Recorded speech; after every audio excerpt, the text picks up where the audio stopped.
quand t'es là. Je viens juste de monter. Noémie a un handicap visuel, donc elle a une maladie congénitale qui s'appelle l'amorose de Leber, qui fait en sorte qu'elle est en cécité, donc non-voyante de naissance. Mets ta main pour trouver la porte. Sylvester. Qu'est-ce qu'il y a sur ton banc? Oh, Noé! C'est écrit en hein? C'est écrit en quoi? Dans une photo. Oui, mais c'est comment on l'a écrit pour que tu puisses te reconnaître? On l'a écrit avec du braille. M-O-I. Noémie. Le processus d'accueil s'est super bien déroulé, en ce sens que l'équipe de direction qui était en place à ce moment-là est venue nous visiter au domicile. Donc, pour nous rencontrer, j'ai trouvé que c'était rassurant pour moi en tant que parent, mais aussi, il démontrait beaucoup d'ouverture, d'empathie, puis je me sentais en confiance avant même que l'enfant débute l'intégration à proprement dit dans l'installation. Pourquoi elle dit ça? Parce qu'elle aussi, Emma, elle a tourné une vache. Puis Roselyne? C'est pas Roselyne, c'est Juliana qui est là. Juliana, qu'est-ce que tu as tourné, toi? Oh my god, j'ai quoi à mon Un cheval. Qu'est-ce qu'elle a dit? Elle a dit une girafe. Mais c'est un cheval. Moi, j'ai compris un mouton.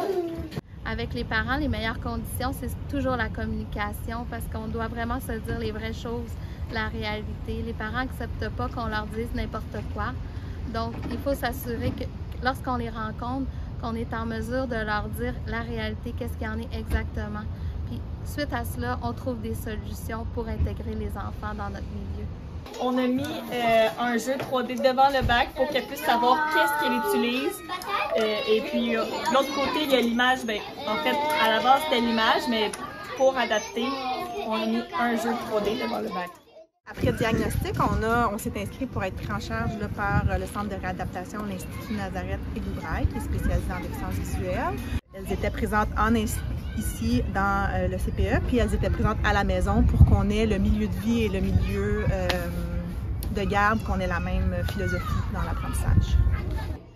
Alors ça, c'est une adaptation qu'on a faite pour les enfants qui ont des déficiences visuelles, c'est qu'on a texturé les images au mur pour que les enfants puissent l'explorer avec leur sens du toucher.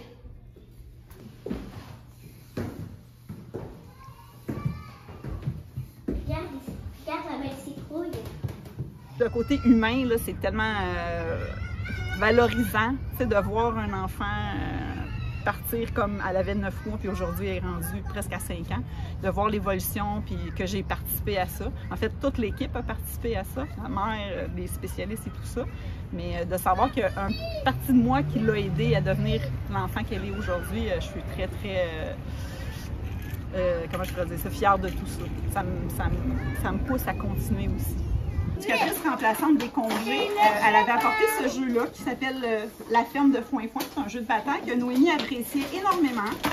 Alors, je jouais avec elle, mais c'est moi qui fallait qu'il prenne ses doigts pour compter. Puis, j'ai décidé de l'acheter un puis de l'adapter pour elle. Fait que maintenant, elle peut compter toute seule. Puis, avec le temps, elle a appris le nombre qui va avec quel animal. L'accueil des enfants à besoins particuliers dans nos milieux est importante pour permettre aux autres enfants qui n'ont pas nécessairement accès dans leur contexte familial à découvrir les différences. Elle est en train de me raconter des histoires. T'es contente? Oui. Oui. Est-ce que c'est toi qui as demandé ou c'est Jeanne qui a décidé? C'est Jeanne qui a décidé. Oh, c'est gentil.